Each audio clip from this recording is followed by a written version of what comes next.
Maria Clara, ba't di ka na lang kaya sumama sa akin? Ngunit Ibarra, hindi ko maring iwan ang aking ama. Kahit hindi siya ang aking tunay na ama, malaki ang utang na loob ko sa kanya. Kung aalis ako, tsak na magkakaroon siya ng problema. Naiintindihan ko ang nararamdaman mo. Ngunit mas gugustuhin mo bang mapakasal kay Linares? Hindi, nagkakamali ka. Kung ganun, sumama ka na lang sa akin, Maria Clara. Sumama ka sa akin at tayo magpakalayo-layo. Sa palagay ko, maintindihan ng iyong ama ang iyong desisyon. Agad gumawa si Maria Clara ng sulat para sa kanyang kinikilalang ama.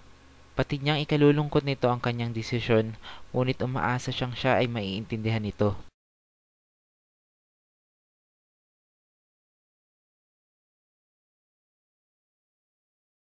Ibarra, sigurado ka na ba sa iyong gagawin?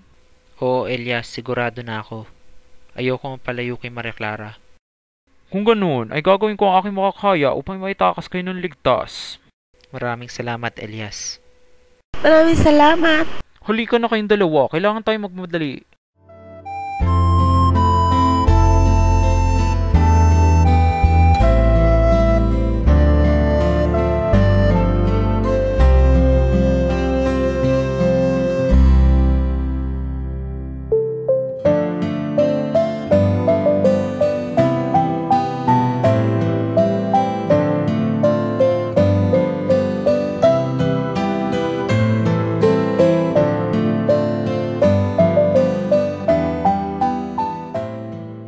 Hoy, tigil! May paparating! Mga Gwardiya Sibil, nadali! Ibarra, Maria Clara, magtago kayo sa ilalim ng dayami. Ngunit paano ka, Elias? Huwag niyo akong alalahanin. Kaya ko ang aking sarili. Ang importante ay makatakas ko ng ligtas. Mag-iingat kayong dalawa. Ibarra, Maria Clara. Hoy, ikaw! Tumigil ka dyan! Ito na. Kailangan mo na kayo. Ibarra, Maria Clara. Niya siya!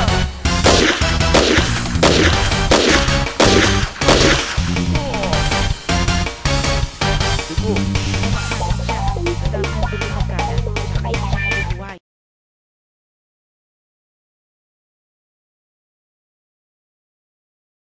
Ligtas na nakatakas sila Ibarra at Maria Clara salamat sa tulong ni Elias. Samantala, sa isang madilim na sulok ay nagluluksa ang isang anak para sa kanyang ina.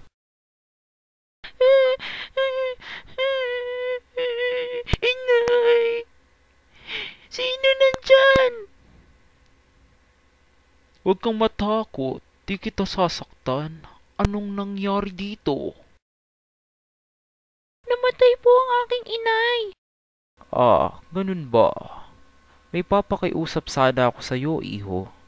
Hindi magtatagal at iiwan ko na ang mundong ito. Maaari mo bang sunugin ng labi ko kasama ng iyong ina? Opo.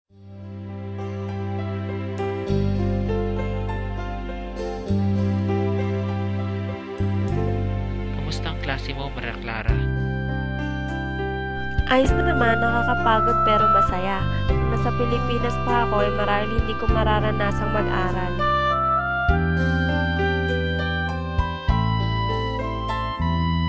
Alam ko ang nararamdaman mo. At ganun din naman ang nararamdaman ko. Balang araw, ay nais kong bumalik ulit sa Pilipinas. At pagdating ng panahon na yun, ay gusto kong kasama kita. Oo, Ibarra, gusto ko yun.